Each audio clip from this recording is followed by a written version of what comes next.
welcome to What If I Say Yes? How are you today? I'm great. Thank you so much for having me. I'm so excited. So please tell the audience, who are you? Yeah. Um, I would say that I'm a children's book author right now, writing full time, which is really exciting. I write everything from picture books to chapter books, and I'm working on a middle grade fantasy and some young adult work. So pretty wide range of projects.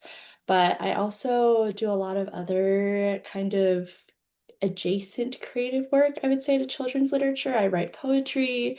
I'm getting into songwriting. I play some guitar. So I'm having just a really creative year, and that's sort of how I would think about presenting myself now. And then beyond that, I'm also a sister. I have two sisters I love. I'm a daughter. And yeah, I'm Chinese American. I'm in my late 20s, which is a also weird time. I'm 29 and I really feel the cusp of like being about to be 30. Um, uh, I think those are all the ways that I'm thinking about how I'm moving through the world right now. Very nice. I already have so many questions, but I won't pose them until I find out what your yes is going to be. Okay, great. So now, tell the audience how is it that you and I connected? Yeah. Oh my gosh, it was so lovely.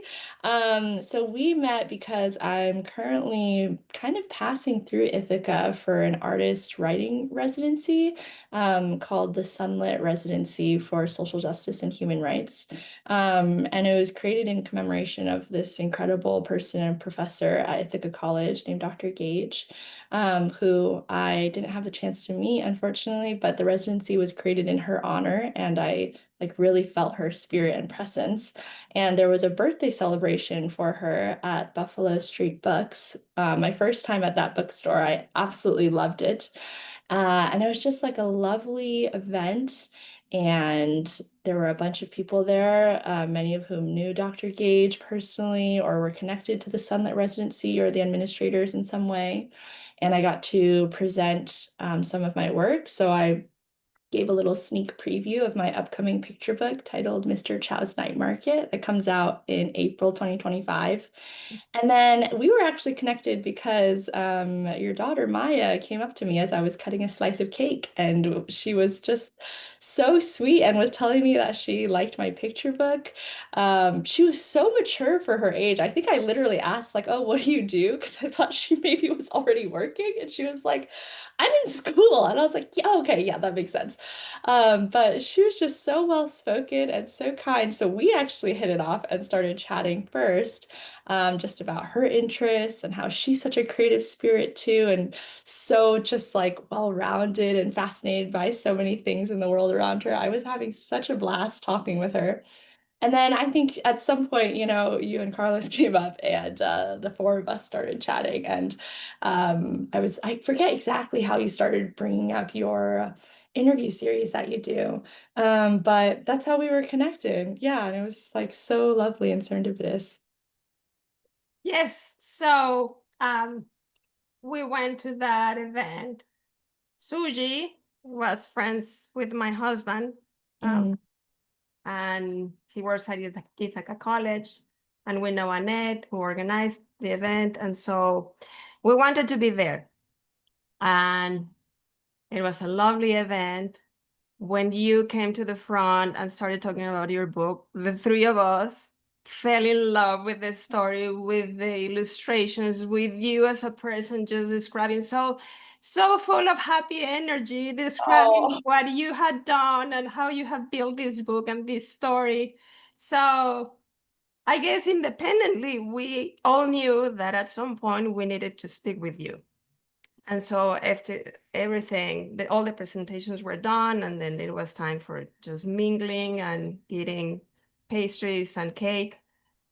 Carlos and I saw that Maya was talking to you, and we talked about that later. None of us wanted to spoil that moment because it was so oh, beautiful, uh, that she had started a conversation on her own. Totally. without none of us being present. It was like, oh, that's a magical moment. Let's just leave it. Let's just leave it. And then at some point we couldn't resist it, and that's when Carlos came first, and then when I saw Carlos, I said, okay, so then now it's fine that I approach Now him. I can join. Yeah. Yes.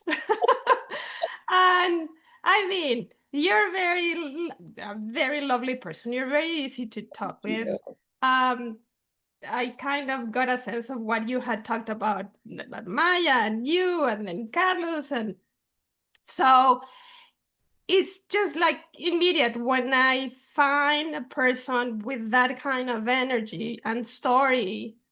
I immediately think of my YouTube channel, this one. What if I say yes? Because I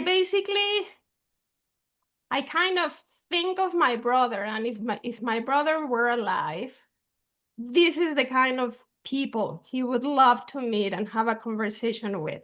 So because I'm doing all this in his honor, I kind of embody him, and I'm like, well, I'm just gonna say it. So I told you about my YouTube channel, and then Carlos and Maya were like, yes, yes, she would be perfect for your channel. And you said yes. Of course. So Yes. because That's you very well could have said, well, that sounds lovely, but no, thank you, that's not my thing, which I also get. I mean, sure. not everybody feels comfortable talking um, to me on camera about their lives. So, and that's perfectly fine. So I was so happy when we left. I went, oh, she said yes. Thank you. I had And such a well, great time chatting with your family. I think there's something to be said for, when we talk about chemistry between people, it's so often talked about in like a romantic setting, but I really believe in like chemistry and energy, just like totally between people, like platonically. I totally felt that energy with you as soon as I was chatting with you. I was like, this is so much fun. So yeah, I really appreciate it. And I was really honored that you asked to interview me. It means a lot. well, it was my honor and my pleasure. So now, Emily, Yes. what was that moment in your life when you asked the question, what if I say yes? You said yes and you did something. I don't know what you chose. Your turn. Go. Oh, pass the mic. We're good. Yeah, so I think that it's funny when you were telling me about this project, I had such an immediate answer come to mind because I think I was sort of hinting at this a little bit during our conversation in person, and you were like, save this for the interview. But I think I mentioned that I'm having sort of a really interesting creative year. And I think that's because of a yes that I let myself say and embrace, which is that last spring I graduated from my graduate program. I was in a Master of Arts slash Master of Fine Arts in Writing for Children at Simmons University in Boston and had such a wonderful time. It was a 3-year program. Um, and during my time in the program, I was able to, really just start to establish the beginning of my career as a children's book author. I still feel like I'm in the emerging stages, but I was able to sign with an agent and like sell my first book deal, although I didn't have any books out. And as I was approaching graduation, I was conflicted about what I should do next because I had always been working full time or been in school full time, or sometimes I'd done sort of both at the same time, like in school full time and then working part time, and always had like a really busy schedule, sort of like series of responsibilities asked of me. And I was really wrestling with this question of should I try to write full time? And what would that look like for me? And I feel like by the end, my friends were so sick of hearing about this because I was like, should I apply for jobs? Like, should I go back into teaching? Most of my background is still in teaching. I taught high school English literature for a couple years. I taught elementary school in Taiwan for a couple years. And I absolutely love teaching so much. And I miss it in a lot of ways. But it uses a lot of creative energy. And I was never the best about work-life balance. I was always taking work home and grading and lesson planning. So Mhm. really, when I was teaching, I found it almost impossible to write. So I was like, like, do I go back into teaching in some capacity or and try and write on the side? Or I couldn't figure out what I should do. And eventually, actually, I had one conversation with a friend. Her name's Cherry, and she was like, "Here's something you should think about. You have sort of these two paths, and you can talk about the pros and cons of both paths all day. Ask all your friends, what should I do? Sometimes I'm like, just tell me what I should do. Like I'll just give a poll, and then I'll do the one that most people tell me to do." She's like, "No one's going to tell you which path to take." But something you should think about is like, if you take one path, which one are you going to regret having not taken more? She was like, are you going to, if you go into writing full time, are you going to regret, oh, I'm not making a steady income, or I'm not making, I'm not progressing in my career as an educator? Is that regret going to eat at you? Or if you go back into teaching or working full time, are you going to be like, wow, I regret not having tried to write full time and seeing what that was like? And that was such a light bulb moment for me where I was like, yeah, I really think that clarifies for me, even though it's so scary, the idea of, Mhm. not having a steady income stream or just not having like daily responsibilities in a more conventional societal way. I think is a part of me that would have really regretted not at least trying to be creative full time and seeing what that's like, especially because I have like it's such a privilege that that's even an option for me, that I have some savings, that I have a very supportive family. Um, I would think I was like, I think I would regret not having at least tried that and seeing what that's like. Mhm. Because I think there's also a part of me that's like, well, I have top four. I know exactly what that life looks like for me. And like I said, I love it. I really do enjoy that life. Um, but I think there's more potential regret associated with the unknown. And Mhm. even though it's really scary in a lot of ways and equally exciting as well, I think that's where I was like, you're right. And I'm just going to say yes to being creative full time, trying to write, and also, like I said, explore all these other facets of my creative self. Um, and just not make very much money for a little bit. Feel very lucky that I can even do that, that I don't have, children or like debt or things like that. And just say yes to a year that's a little bit more unconventional and see what happens. So that's what I said yes to. And it's been such a wild ride and journey. And it's been more than a year now, because I kind of gave myself that time. I was like, okay, I'm just going to give myself a year. And then I'll go back into, I'll apply for jobs and I'll work. But now it's been longer than a year and I've been having such a great time. And I kind of feel like I'm at the cusp of feeling conflicted again, where I'm like, what do I When did that year begin? It was last spring when I graduated, so like last May, last June maybe. So it's just been a little bit longer than a year now, like a year and a month. Yeah, So we're what? Almost at the end of July. I know. That's the deadline. I know. But I've just felt myself grow so much this year. I think which makes sense to me because I've just been traveling so much. I've been doing, I kind of set myself up for this year of writing by applying for all these different writing residencies, artist retreats, things like that, workshops. So I've had the chance to meet so many people and learn from so many faculty, and see so much of like the world. And it's just been amazing. And I've really enjoyed it. I don't have any regrets. And so why not keep going? Totally. Great question. I mean, I guess maybe I just should. I think the main thing is that I'm not necessarily children's book writing is not like the most financially stable route, as is the case for a lot of creative Yeah. industries, because it's entirely based on um, factors that are kind of out of your control, you know? Like I've written a lot of books this year, like picture books. But in terms of whether or not they sell, whether or not an editor is interested, those are all things that are like slightly out of your grasp. So I think that I'm just thinking more in terms of financial stability because, and this goes back to I think my introduction where I was like, I'm 29 and it's such a weird year. Because I have so many friends that are, getting married and buying property, or just like even lots of friends that have stayed in teaching. And I kind of see that alternate path of what might have happened if I just stayed in teaching. And it's been amazing to watch how they've grown in their careers. And many of them are leaders in their schools now, or like deans, or, just yeah, have more responsibilities in that capacity in education. So I think there's part of me that wonders, like, yeah, is this a sustainable path for me?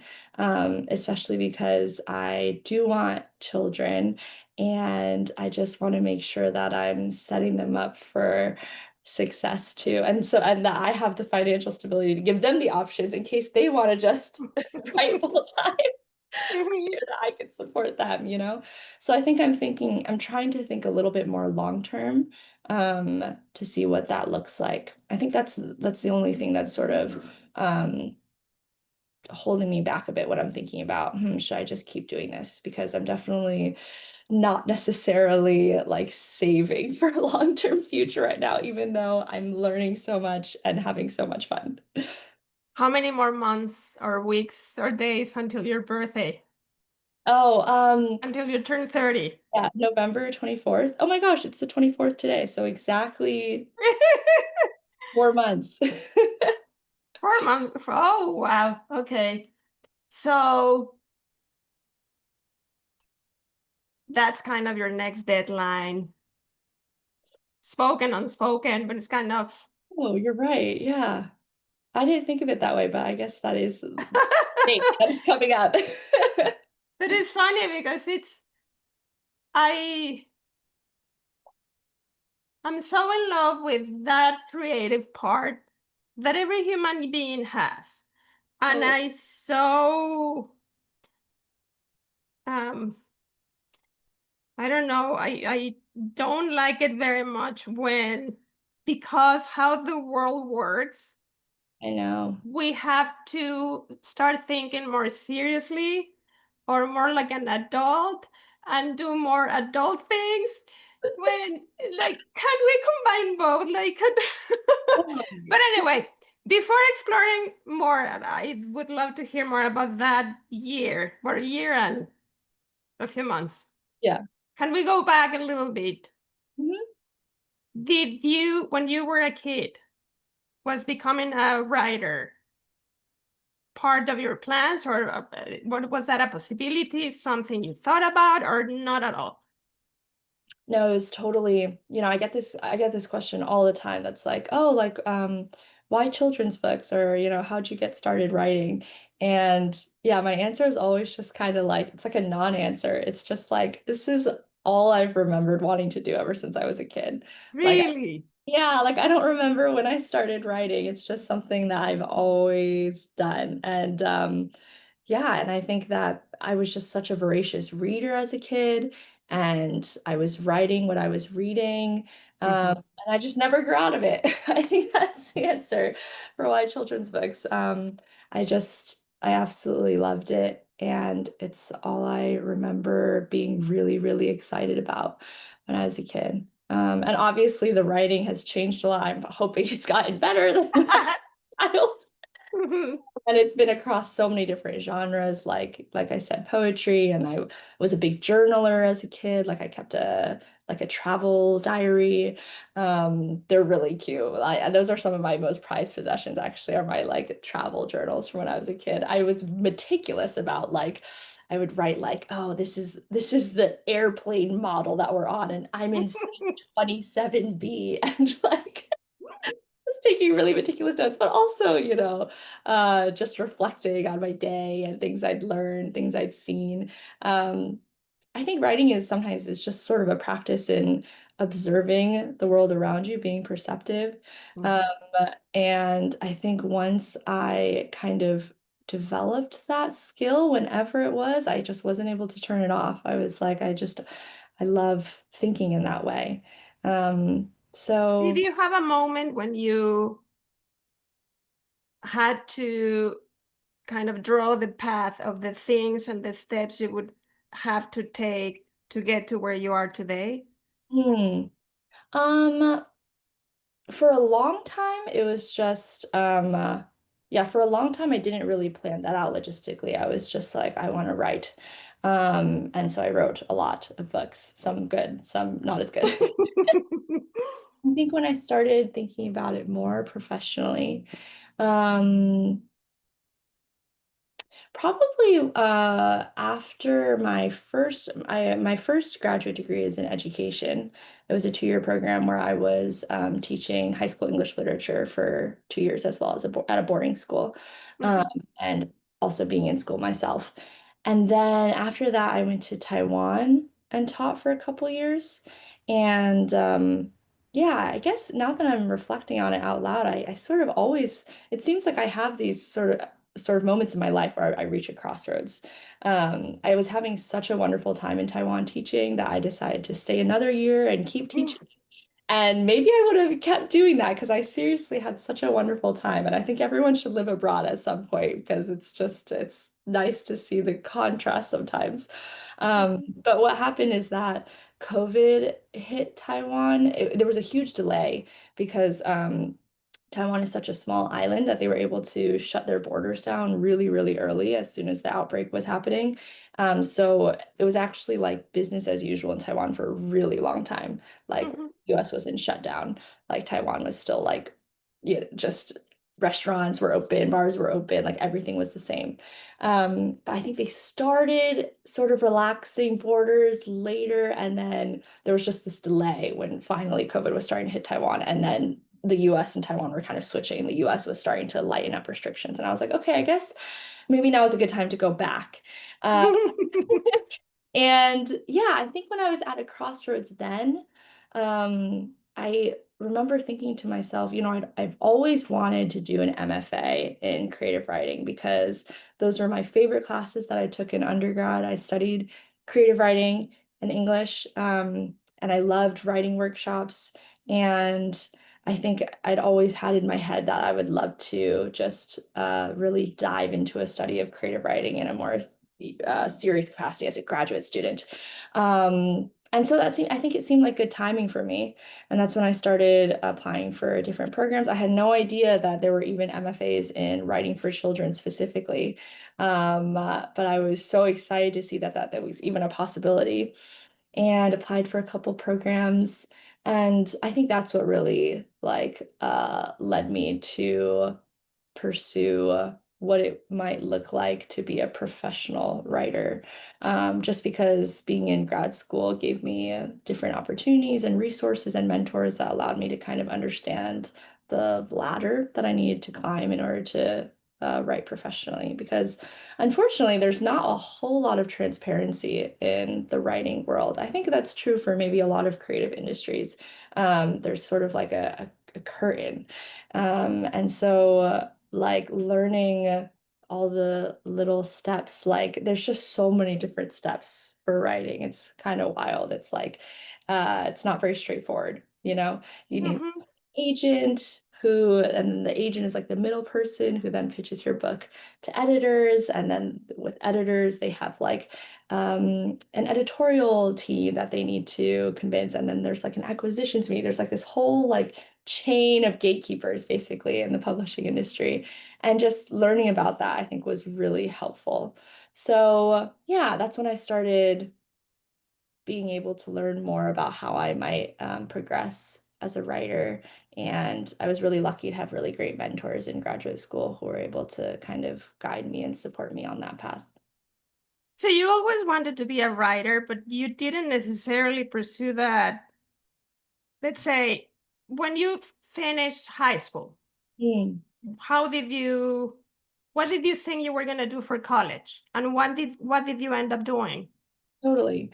Yeah. Um, Well, it's funny. I I didn't mention this because, and I'm not going to say the title of the book because it's really not very good. I did write a book in high school and decided to publish it. And now I'm kind of like, why did we do that? There was so much that I didn't know at that point. Like I went with like this very small independent publisher that was pretty much a one-woman show, and then she decided to close the publishing company that she started, and it was kind of like a whole thing.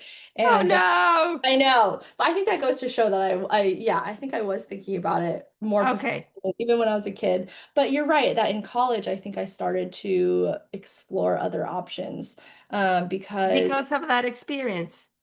not necessarily. I think what Mm. happened, and again, as I'm saying this out loud, I'm like, I think this is a theme in my life. I got I got to college and I was so excited about like all the different things I could learn. Like Uh-huh. I think I get really excited about all the different possibilities. Uh-huh. I was really lucky that I went into college with like a bunch of AP credits, so I was able to take like a bunch of different electives, like and just had such a great time. And I didn't mention this, but I double majored in environmental science. Um, Mm. which I loved. And environmental science is a fun field because it's so broad. You know, it's like the most broad of the sciences. It's just like the environment. So I would like, and I loved it, like geology, ecology, just like I had such a great time. And then for a while, I was like, I wonder if there's a way to combine these interests that I have across writing and science. And I actually did some journalism for a while. Um, Mm. I thought maybe I wanted to go into science writing and communications. Um, yeah, and the problem is, and this is not a problem, but it's funny, I talk about this a lot in my life, and my friends are like, this is not a problem.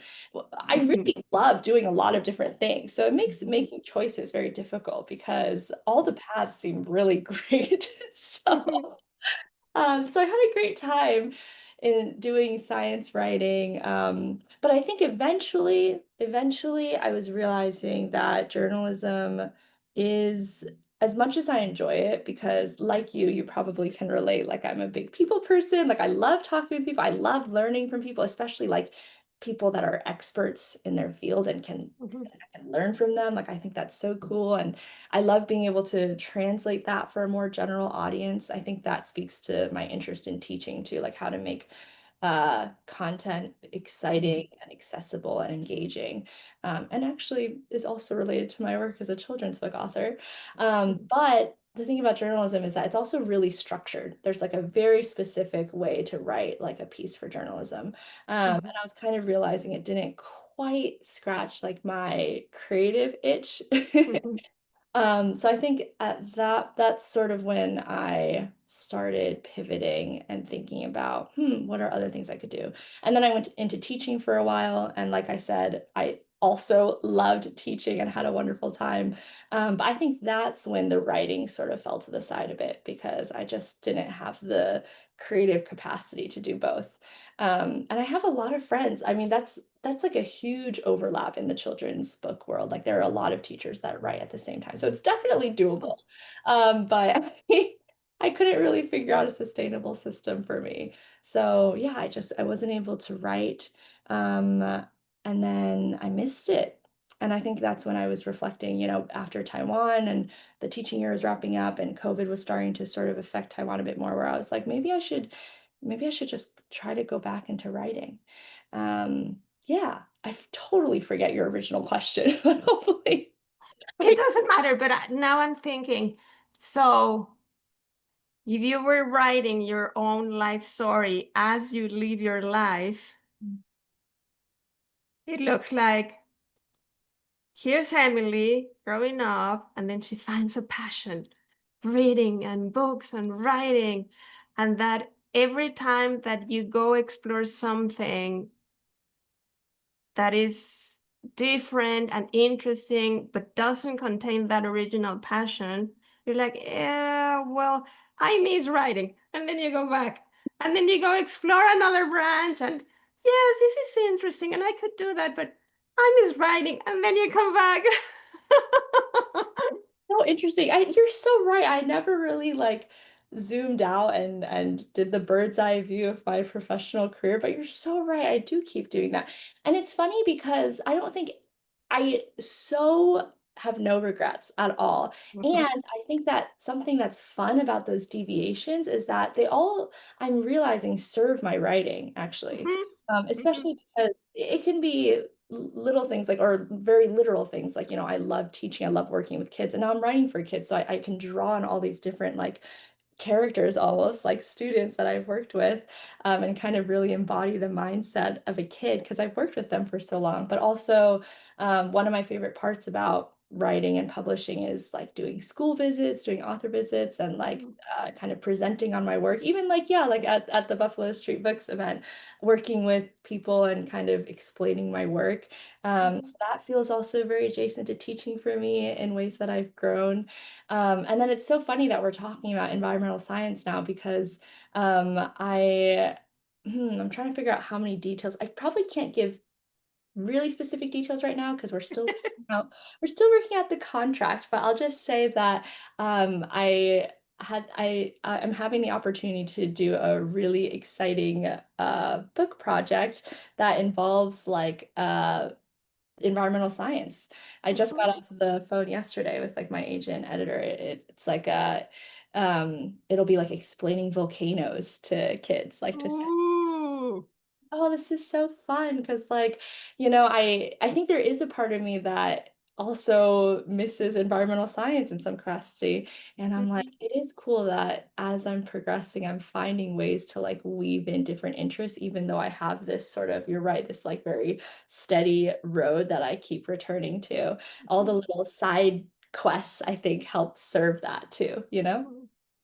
Because even at the beginning, when you mentioned part of your creative endeavors now also includes music, is writing. Totally. Yeah, you're right. You're definitely right. Yeah, it's all related, you know? It's funny because I think songs especially, like Mhm. songwriting, poetry, and Poetry. books, they all feel like really in a similar space because Poetry and what? I didn't hear the last one. and picture books. Picture books. Mhm, Yeah, because there's such, the text is so minimal that you have to be really intentional about your language choices, your syntax, and your diction. And there's such a focus on like lyricism and the way things sound because all three of those are often read aloud, right? Or I mean, or mhm, sung. mhm, mhm, So yeah, it's kind of all in a similar creative space for me. So even though I talk to my friends, because sometimes I feel a little bit existential because I'm getting so actually excited about songwriting and I'm like, am I just procrastinating against the like one like I'm actually making money off writing and now I'm like, what if we dive into a hobby where we're actually not making any money again? And I'm like, is this a good use of my time? Like it makes me so happy, but like I don't know. And then yeah, I hear this a lot from my friends where they're like, well, your songwriting is probably informing like your book writing, maybe in ways that you don't even know, but like there's just no way that they're not feeding each other in productive and fulfilling ways, even if it feels like you're deviating. I was like, yeah, I think you're right. So that's the interesting thing about being creative is that it's not, yeah, it's sometimes it's difficult to see the connections. It can be frustrating because I think in a lot of other fields, there's just you can see the output and it's like more uh there's a more straightforward connection with like your mhm, effort and time. I put in more effort and time. I see how the output improves, but sometimes with writing, it's like I'm wrestling with something, I'm working with it, it takes me months and it's still not right. And then I wake up one day and I'm like, I have a new idea for a book and I can write it in like a couple hours. And I'm like, this is so like it's really exciting, but it also just means that, yeah, you can't predict all the connections that you're making, all the patterns that you're noticing, or when something will click and when something won't click. So it's in some ways, it's like, you know, it's an act of faith, it's just hoping that everything is going to inform each other, things are going to connect, and either something will click into place or it won't, and that's okay too. I think that that feels very relevant both to my path as like to being an artist and creative day to day, but also like my wider professional journey. Just trying to have faith that it's all going to work out the way it's supposed to.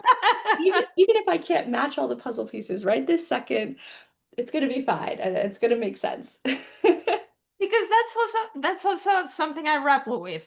Why, at least the world we live in, you and I right now, why does it have to be that there's only, well, it seems to be there's these two options. You either do the serious thing, the follow one path until the end, and then you're steady and focused and blah blah blah. Mm. That seems to get all the recognition and the money and the opportunities. And there's the other one that is like blah, blah, blah, blah, blah, but it's full of other things that why can't this also be something that is fully recognized and that has the financial security to explore? um, Totally. because Yeah, I mean, that's the way we live life. absolutely. When we're growing up, everybody's exploring, everybody's taking from stories, smells, flavors to inform who they are.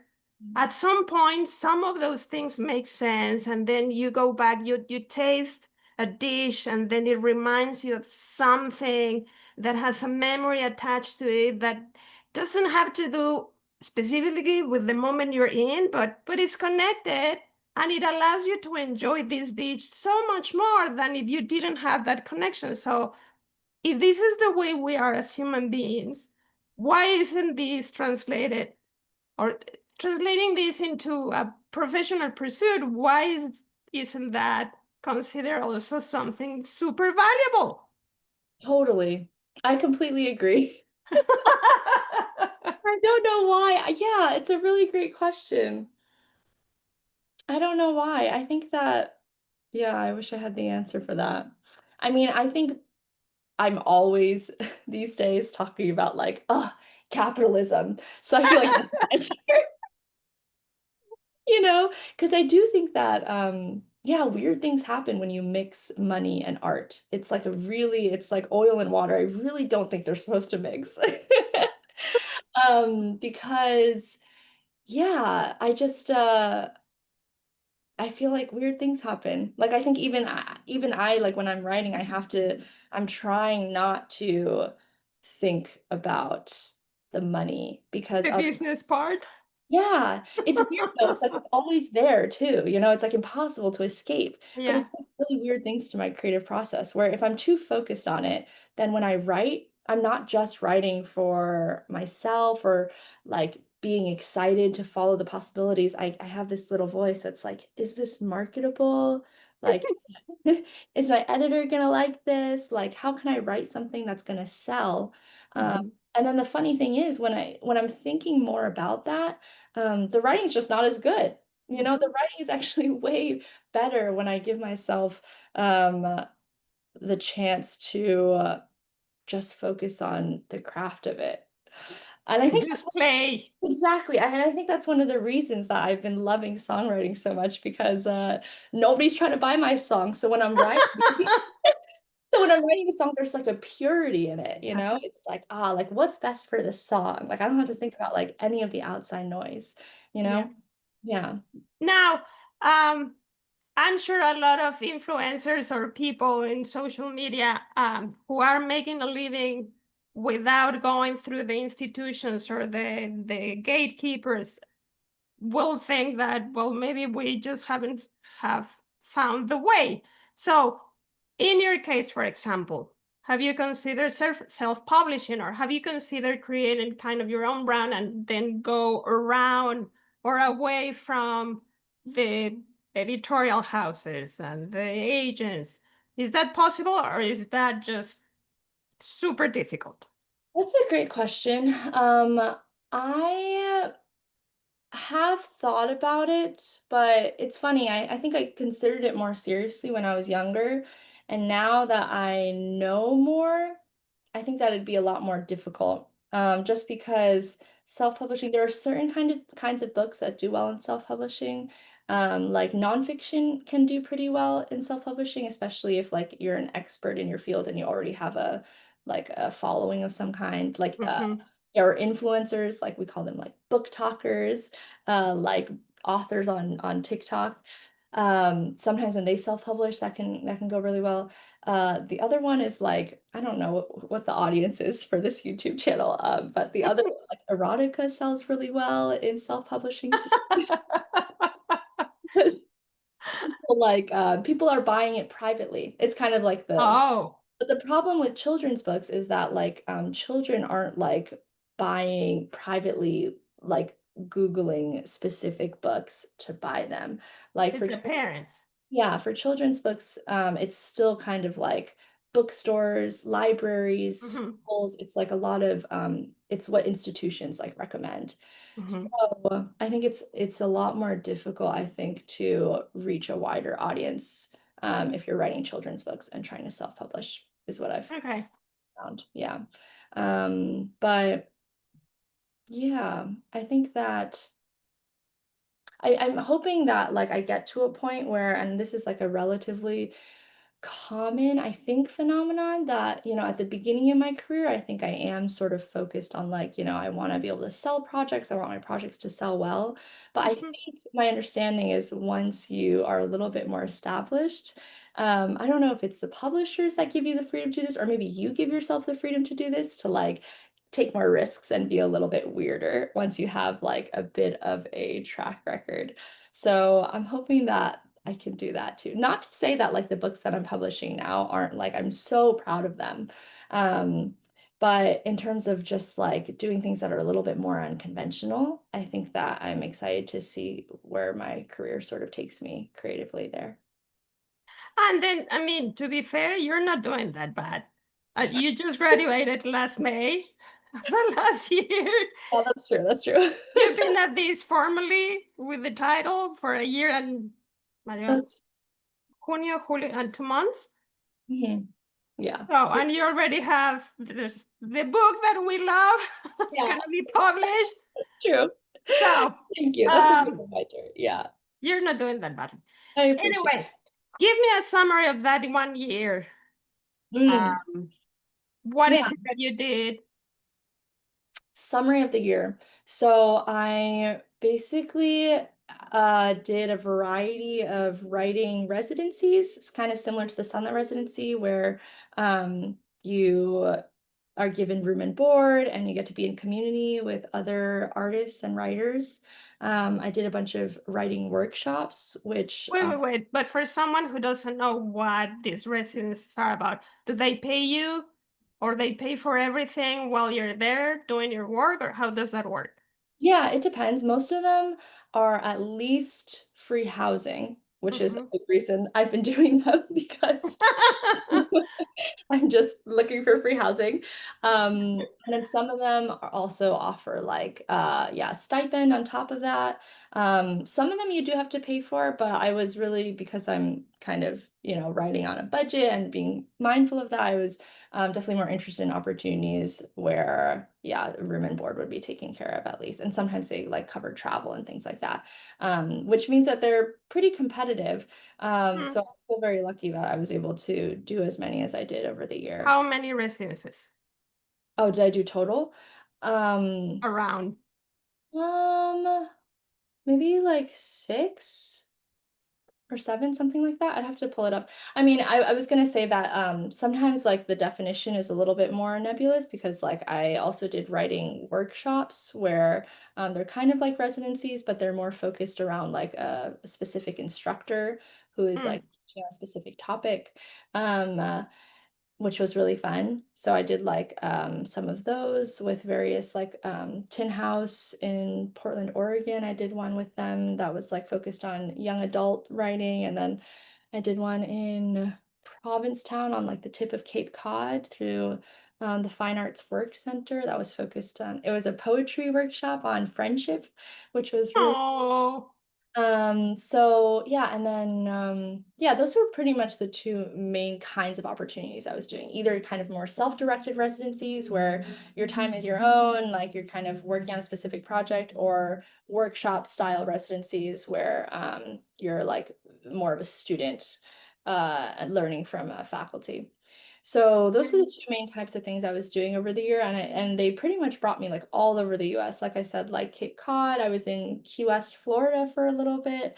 I did a month-long residency in Nebraska, which was super fun. I did one in Washington State. I think one time I had to fly from like Key West, Florida to Washington. I just did like the longest diagonal flight across the U.S. My carbon emissions have not been good this year. I've been flying a lot. Yeah, and then also in between, like visiting family, staying with friends. I was able to go to Asia for a couple months, which was really fun. I always love going back to Taiwan, and seeing family in China. I was in Mexico for a month. Where did you go? Playa del Carmen, like Uh-huh. yeah, it's really fun. So yeah, I've just been all over, just trying to soak up all the different opportunities and writing. Yeah, and just having like a really, really wonderful time. That's the quick summary of the year. In addition to your writing, creative writing, have you also continued journaling? It's so funny that you ask that, because I stopped journaling for a really long time. I was really like religious about it as a kid. Like every time I traveled, I would like keep a journal. And I don't know if it's just that I got older and I started being able to travel more, and then I got lazy about it or whatever. But I stopped journaling regularly for a really long time, and I'm just now starting to get back into it. Um, uh, yeah, What changed? What made you go back to that? it's interesting. I don't know if this is I think this is an accurate thing to say. I just have a sense now. I'm almost already nostalgic for this period of my life. Um which is a really weird thing to feel, but I can just feel myself growing so quickly, like almost like stretching, that I want to be really mindful of Mhm. remembering the way I felt when I was in this chapter, you know? Is Um, that because you're gonna turn 30 soon? yeah, maybe that's true. Maybe I'm just being really conscious of the passing of time. I'm not sure what it is, you know? I think it's a combination of factors, but I feel, and who knows, maybe I'll look back and be like, what a silly thing to feel. I've been, maybe in 20 years, I'll be like, oh, I've been traveling and writing full time for decades. And like, um, but I think just in case this is like a very specific chapter of my life that I don't get to do forever and ever, I just want to really like remember the way that I was feeling and what I was thinking when I was in it. I'm just meeting so many people, and I already feel like my memory is like not as good as it used to be because I'm about to be 30. And I just want to remember as much as I can. Not just like definitely people and places, but also just the headspace that I was in, you know? So I think that's the really helpful thing about journaling, because even when I reread journal entries, um, ones that I've written a couple months ago, or even like, every now and then, once in a blue moon, I'll go back and read like my cute little travel diaries from when I was a kid, and oftentimes I can remember the exact place I was, and the exact way I was feeling as I was writing. Mhm. It's like a little time capsule of that time. So yeah, I think it's just I feel like I feel constantly lucky and privileged to be able to do what I'm doing, and to be growing so much and just doing so many new things. And I just want to slow down sometimes and remember the moment. So I think that's why I've gotten back into journaling, and I'm really glad that I have. Yeah. I have What? I need to go find the journal at some point. Maybe I'll send you a picture of it. But I Yes. invite you because I was in Nebraska when I bought it. It was just spoke to me. It's like this, it's a white journal, and then it has these embroidered letters on it, and it says, it's okay to not do everything. And I was like, I feel like you are speaking to me. You're coming home with me. Yeah, I'm taking you. But I think that kind of speaks to, yeah, the mindset of it's such a, I always have to remind myself what a privilege it is to have so many incredible options in front of me. It's like being at a buffet or something and being like, I want to eat everything and I can't because I'm so full. It's my life is so hard. But sometimes that's how it feels, you know? Yeah. So I just want to constantly remind myself that, I feel very lucky. Now, given that you clearly established you're very creative and you go very different routes to explore your creativity, when you journal, do you also doodle, draw, or is it only words? Ooh. Sometimes I doodle. Yeah, sometimes I draw little like stick figures. With the same pen, or do you add color? No, same pen. Yeah. Or sometimes I'll do like little lists or like yeah, I think that I try to give myself the freedom to just be able to express myself however I want. Yeah, in the journal. But it's funny, I feel like I definitely default to writing.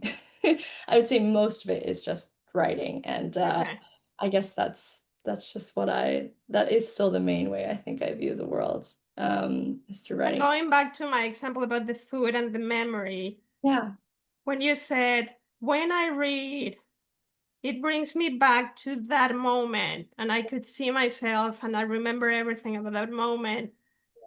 It's like when you taste something and it reminds you of your grandmother, and you know the specific time when you were with her cooking or baking or doing something the first time you tried. So for you, it's with words that I just thought of that as a, oh, it's so lovely. Like you see the words and it's like, whoop, you go there. Totally. Yeah, exactly. And there's something about like, because it's not true for when sometimes I sort of journal just like typing. Mhm. And when I read my typed words, I don't have that feeling. It's something about the action of the physical act of writing that connects me back to the memory. It's actually kind of Wow. scary when because I type so much nowadays. I only really handwrite for my journal, so everything is typing, and I have Mhm. so many notes where I'm typing. And sometimes when I look back on my old notes, it's kind of incredible to me where I'm like, I don't remember writing this at all. It's like reading a stranger's work. I'm like, whoa, like, did I I was write? gonna ask you if when you read your work that has been published, or even the one that has been published, because right now you're talking about your notes. When you read it, doesn't you don't have that same feeling then? No, I don't. I don't. And I think that that's the interesting thing about publishing. And I actually really like this about publishing, I think. Um, I love that it's there's so many people involved in the process. It feels very collaborative in some ways. So it's not just me writing, it's like my agent is involved and my editor's involved, and now I have an illustrator and there's like an art director and a designer. Like it's a huge team of people that are working on the project. So it almost doesn't feel like just mine anymore, which means that I can't really remember exactly, oh, like this word, was that my editor's idea to include that word? Or like, did we, Mm. like, it's kind of this like patchwork. Sometimes I hesitated as I was saying that because sometimes it's frustrating because I'm like you were talking about self-publishing, where I'm like, I just have full ownership over my work and I can just release it exactly the way I want to. Sometimes the back and forth negotiation can be a little bit tiny bit creatively frustrating. But as I was reflecting, I was like, but I also do, I think, love it too. Yeah. I guess it's a nuanced thing, you know? Just like it seems like with this kind of writing for publishing, with publishing houses, you lost the some kind of emotional connection with the words, but you want all this work in collaboration that seems to be also be very important to you. Yeah, totally. Mhm. I think so. And I would say that it's not that like there's no emotional like weight with the words anymore. Like I still read the story and love it. And I can get glimpses of like there's certain things that just did not change at all. Like Oh, I remember being exactly the same. okay. And that's kind of magical too.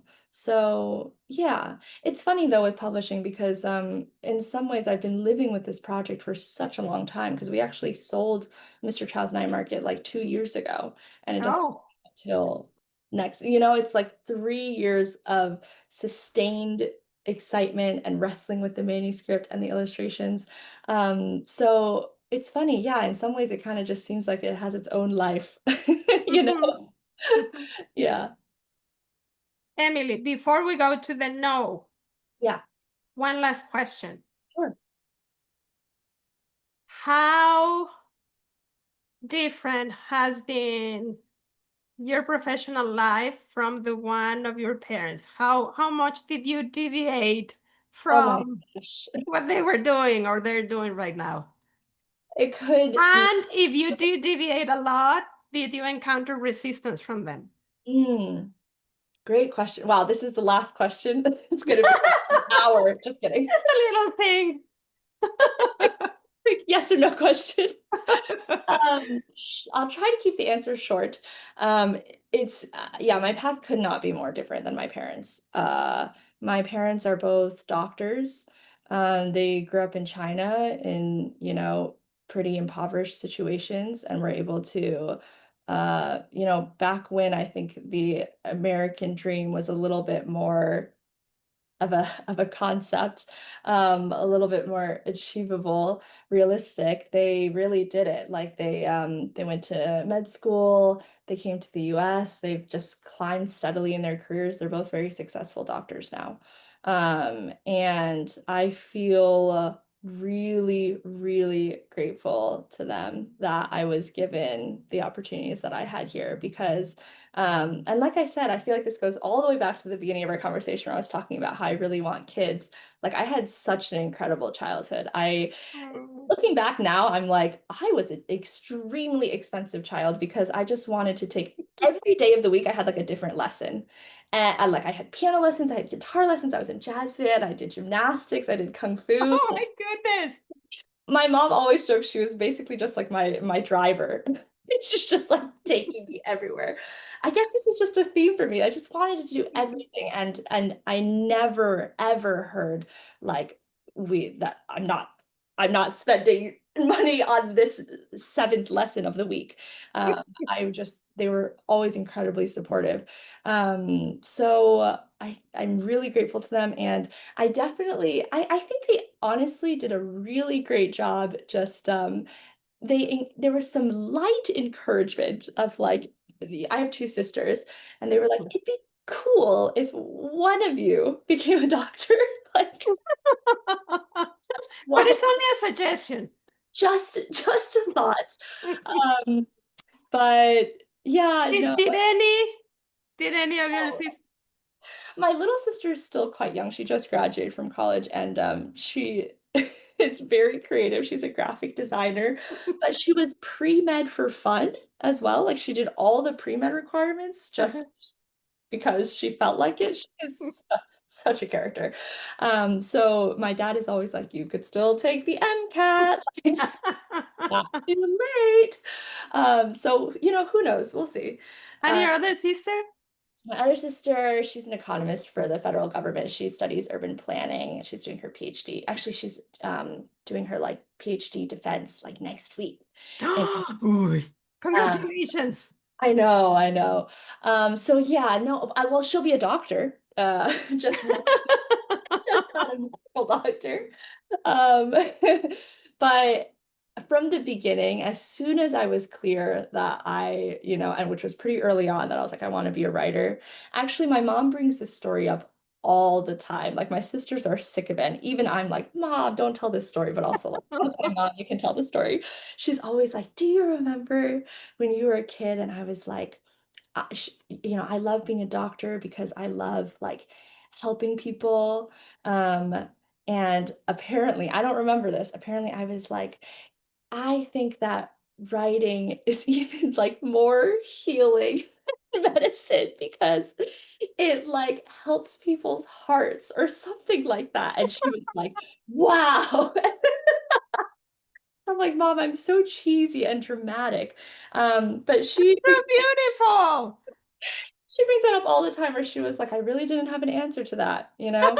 You just really believed, you've always believed in the importance of what you've done, and I couldn't argue with it, you know? Oh, Yeah, she's are always, you the middle child or the oldest? I'm the middle. Yeah, Okay. yeah. Um, so yeah, I've always been really grateful to them that they've always been very supportive of my, yeah, of my creative pursuits and my many, many different interests. It's interesting. So out of the three, the first is going to become a doctor, just a different kind of doctor. Then you're like eating the world, exploring all the possibilities. And then the little one is kind of teasing them. So I know, I I don't know. want to do that, but I still took all these courses Right, pre-med right. just in Exactly. case. Just in Who knows case. what's gonna happen? I feel like she's kind of like me in that like she's very interested in a lot of different things and she's very interdisciplinary. Yeah. So we'll see. Yeah. It's exciting though. I always do this, but it's just the nature of conversation. So I said that was going to be my last question before I went to the no, but now I have one more. No, go ahead. So did anyone in your family, your immediate family or your extended family, explore writing ever, Wow. even if it wasn't professionally? Wow, that's a great question. I feel like you can like see into my soul. Because I'm really glad I get to talk about this. My grandparents on my dad's side are incredibly creative people, and they are actually teachers, lifelong teachers. So I feel like I channel a lot of them in my work and in my journey as a person. And they both write a lot. They're both extremely prolific writers. They were both working on memoirs or like a series of essays, kind of. Wow. I mean, they've had really incredible lives and have seen a lot. So yeah, they're really, really prolific writers. And it's interesting. I mean, it's a little bit sad, and I think this is something that I want to work on in that like my Chinese is I'm very conversational. Like I can talk pretty much about most things. I mean, maybe not like politics or like really like nuanced specific vocabulary. But my reading and writing is like really not very good. Mhm. It's interesting. I can't really access a lot of the work that they write. But they do it. And I did once for actually for an assignment for grad school for my children's literature program. I forget why this was a relevant assignment. I'm so glad I got the chance to do it. I think it was something about like works in translation or um, yeah, just reflecting on that in a more critical way. And for the assignment, I was able to translate one of my grandma's essays. And it took so long.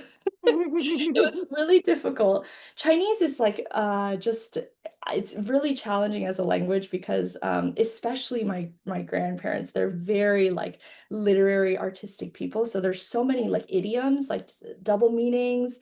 Um, Mhm. so it's like really difficult to translate and to understand. Mhm. But I'm really glad that I did, and it was just really powerful to be able to engage with my grandma's work in that way. I also translated that essay because it was about me, and I learned what a brat I was when I was a kid.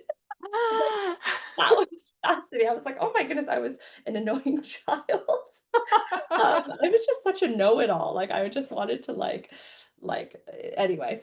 But yeah, so all this to say that they're both really creative and very proud. And so it's really powerful for me to reflect on how their artistry kind of like goes through me, I think. Mhm. Yeah. Definitely. Yeah. Yeah. Just a note. When you said you can read me, one of the things that I like to do for my interviews is to not prepare. So I know that people who interview usually do the research and read everything and watch everything about the person they're going to interview. I don't do that. So because I'd like to just get to meet you right now, whatever you bring, whatever I can think of. So just a note for the viewers. I didn't know anything about Emily. I didn't Google her. I didn't. Anyway, and then the second one before going to the no, I just have a title for a children's book for you about your life. Go ahead. The girl who wanted to eat the world. I So love that. That's great. consider it. Okay, Emily. Now we have to go to the no. So, what was another moment in your life when you decided that saying no, a clear no, was a much better option? Yeah. It's interesting because I was really reflecting on this and I was trying to think of yeah, like what would a good example be? And I think that um sometimes a yes, or maybe oftentimes a yes, it's like there's a no associated with it, right? It's like it's a binary, right? Mhm. So I think that one time where I was at another crossroads, it was right after I was teaching high school. It was like an independent school teaching residency program, which was why I was like 2 years of grad school while I was teaching at the same time. So there's sort of this like natural mark at the 2 year um, where I graduated with my master's in education and I was trying to figure out what to do next, as I often have to do. And like I said, I loved working at my school. It was my first time teaching. I really enjoyed teaching English literature and working with students. And I was really lucky that my school, after the 2 year program, they like extended a job offer to me. They were like, "We'd love to keep you on." And Mm. I was so conflicted, you know, it was just, it's an honor even to be asked to continue after like the teaching Mhm. fellowship, because not everyone receives like a, you know, a full-time offer.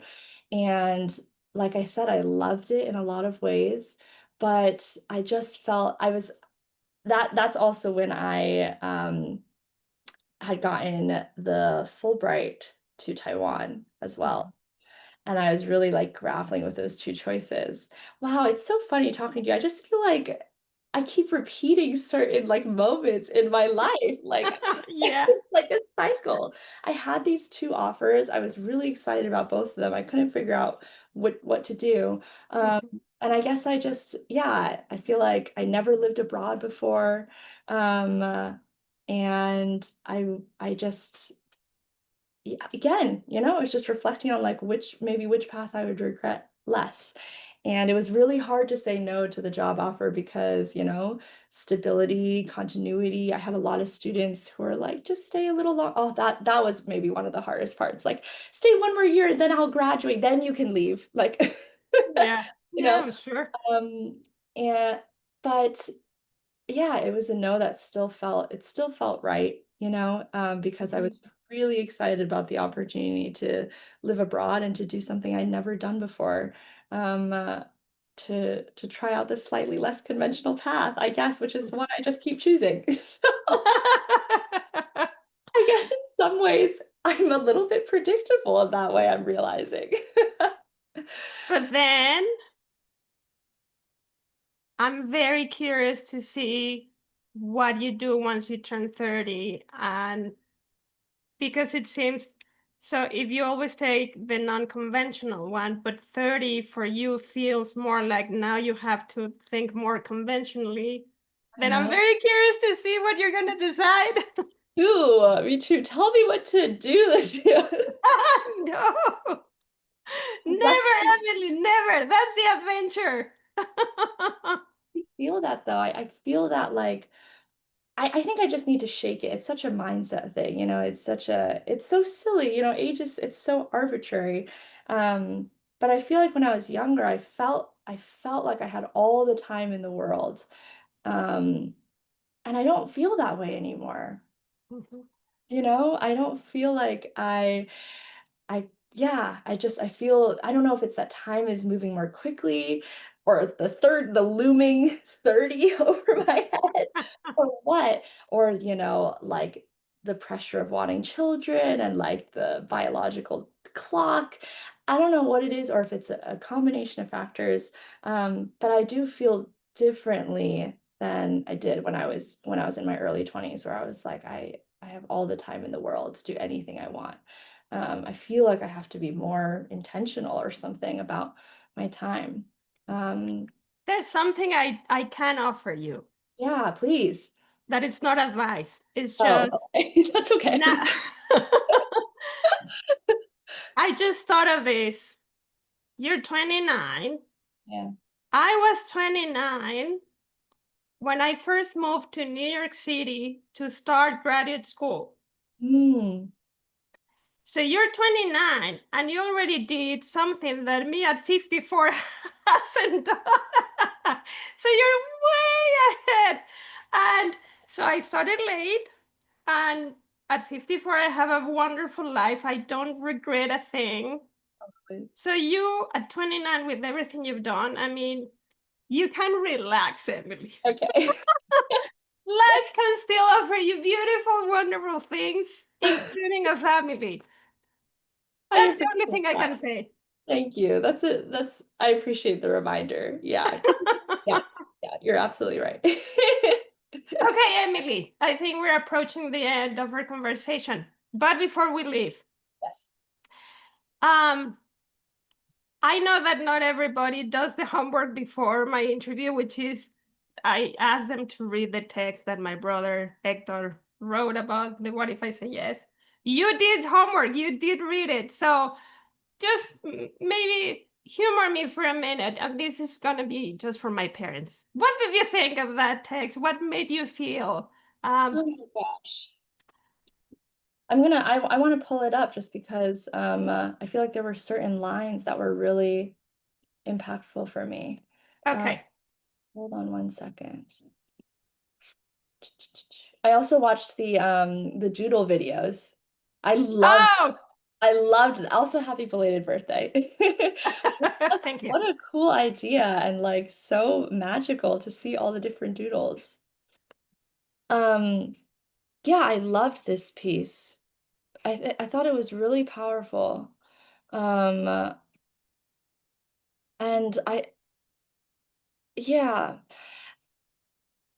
I feel like I just got a little, that's the thing I love about writing is I feel like there's such an intimacy.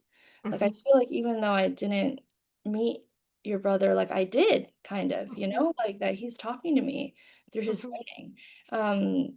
There's something very like it almost feels like it's very vulnerable, his writing. mhm, I think that's what feels really special about it. Like his guard is down. He's really like letting people into his head. And I really appreciated that. And just the way that he viewed the world is really special. I loved I think we are all treasure chests full of yeses and nos, each one in different combinations. And the way we are all making that particular combination of yeses and nos is what makes every one of us special. Like, mhm, that's just such a beautiful sentiment. And I love that he starts off with such a binary, I mean, it starts off with no, no, no, no, no mhm. defines me. And then to end up in such a place of nuance, I just thought that was fascinating. Um, and yeah, I was really moved by it. So thank you for sharing it. And I think it really speaks to the power of your project. What if I say yes? I think it's just perfect. Yeah. And I must say, and I think I told you that in email, that if he were alive, you would have been one of his besties. Oh, I totally believe it. Living in New York City, one of the things he loved about that city was to encounter people from every walk of life. Walk, is it singular or plural? From Different walks of life, maybe? all walks of life. Yeah, I think you're right. Um, different backgrounds, different life stories, Mm. but that had that energy that I'm curious about the world, and they also he liked nice people, so good human beings that are caring and funny and wonderful to other people. So you Oh, definitely would have been one of his besties. sweet. Emily, final words before we close this interview, and reminding you to send me pictures to add to this conversation. Any final words you would like to add? I mean, I'm just really grateful for this opportunity. It's so funny. I didn't. I've done some interviews. I wasn't quite sure what to expect, but I feel like I learned so much about myself somehow in this Yes. interview, even though I'm telling you about myself. You asked really great questions, and I really appreciate the opportunity to just kind of reflect on my path. I feel like it feels like I got to journal. I have to go journal after this. By the way. Um, this is just really, really special conversation. And I think what you're doing is really, really beautiful in honor of your Thank brother. you. Yeah. Thank you. Thank you. He'd be And really, also, really proud. sorry. I think he'd be really, really happy and proud. Yes. Yeah. Thank you. Final note, keep journaling because in the future, when you have to write your memoir, these are gonna come in handy. You're gonna need your journals from all these years. Right. Yeah. Yeah. Emily, what a pleasure. What an honor to have you. Thank you so much. You've made me very happy. Send me now images that you would like the audience to see that you feel comfortable sharing, and Sure. I'll add them to the end of the interview. Awesome. Yeah, I definitely will. Thank you so much for your time. I really Sure. appreciate this, and I had such a wonderful time. I'm happy. I'm glad you felt that way. Thank you so much for coming. And bye-bye. Have a good day, Emily. Bye, you too. Hi, Emily here. Quick correction. I just realized that I said my picture book comes out in April of 2025, which has already passed. So what I meant to say is that Mr. Chow's Night Market releases in April of 2026. It is not yet out, but pre-order should be opening soon, so you can keep an eye out for it. And thanks so much, and sorry about that.